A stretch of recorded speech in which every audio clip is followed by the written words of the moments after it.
एक दूसरे के ऊपर हो गए बच्चे।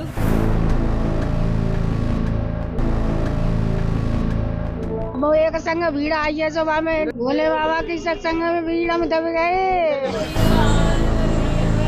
कौन है वो भोले बाबा जिनके प्रवचन में मची है भगदड़? जी हाँ, मंगलवार का दिन उत्तर प्रदेश के हाथरस में कई लोगों के लिए काल का दिन साबित हुआ। यहाँ पर प्रवचन के दौरान मची भगदड़ में कई लोग हादसे के शिकार हो गए।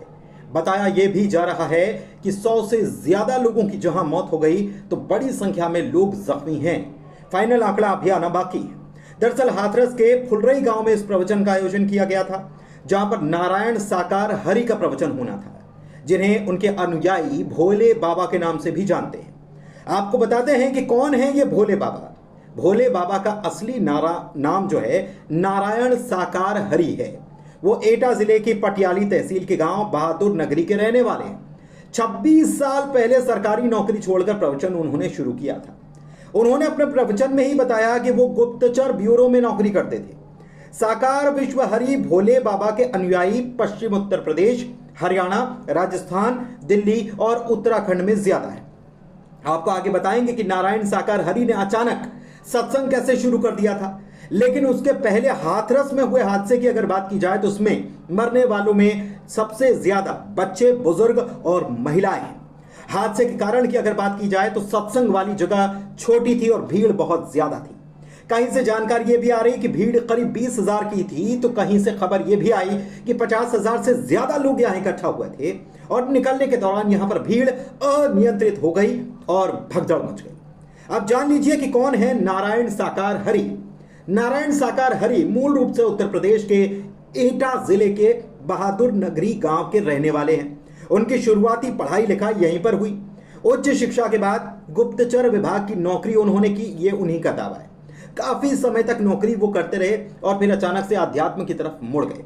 आध्यात्मिक जीवन में आगे बढ़ने के बाद अपना नाम उन्होंने सूरजपाल से बदलकर नारायण साकार हरि रख लिया था और फिर वो पटियाली गांव में उन्होंने आश्रम बना लिया।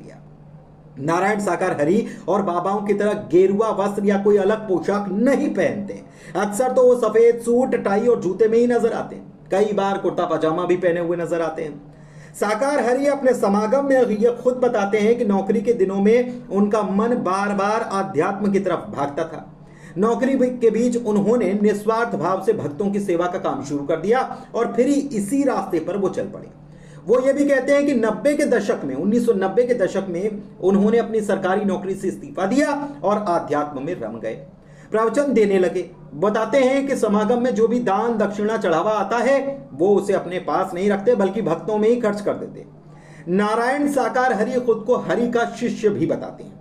अक्सर अपने प्रवचन में वो कहते हैं कि साकार हरि पूरे ब्रह्मांड के मालिक हैं। यहां तक कि ब्रह्मा, विष्णु और शंकर ने भी साकार हरि को ही गुरु माना है। नारायण साकार हरि की पश्चिमी उत्तर प्रदेश के तमाम जिलों में अच्छी खासी पैठ भी बताई जाती है। खासकर आगरा, एटा, इटावा, मैनपुरी, हाथरस, मेरठ और बागपत जैसे जिलों में अक्सर उनके प्रवचन और समागम भी होते रहे। नारायण साकार हरि अपनी पत्नी के साथ सत्संग करते हैं, जिसे मानव मंगल मिलन सद्भावना समागम कहा जाता है। इसमें भारी तादाद में लोगों की भीड़ उमड़ती है। अब कैसे यह हादसा हुआ ये भी जान लीजिए। दरअसल जानकारी जो मिली उसके मुताबिक सत्संग खत्म हुआ था। एक साथ लोग यहां से निकल रहे थे। हॉल बेहद छोटा था, गेट पतला था। पहले निकलने के चक्कर में भगदड़ मची, ऐसा कहा गया। लोग एक दूसरे पर गिरते चले गए।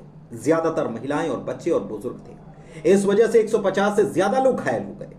फिलहाल यूपी शासन और प्रशासन हादसे में हताहत हुए लोगों को तुरंत इलाज मुहैया कराने में जुटा हुआ है। आसपास के जिलों के अस्पतालों में अलर्ट जारी कर दिया गया है।